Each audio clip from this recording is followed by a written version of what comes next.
కాళహస్తీశ్వర శతకము.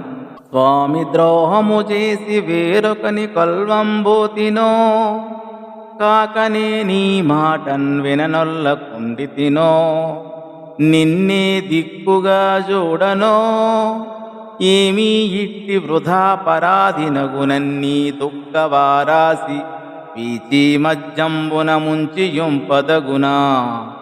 శ్రీకాళహస్తీశ్వర, శ్రీకాళహస్తీశ్వర, నేనేమైనా యజమానుడువైన నిన్ను మోసం చేసి ఇంకొకరిని సేవించడానికి వెళ్ళానా? పోని ఎప్పుడైనా నేను నీ మాట వినకుండా ఉన్నానా? నీవే దిక్కని భావించకుండా మరొకరిని ఆదరించి నిన్ను అగౌరవపరిచానా?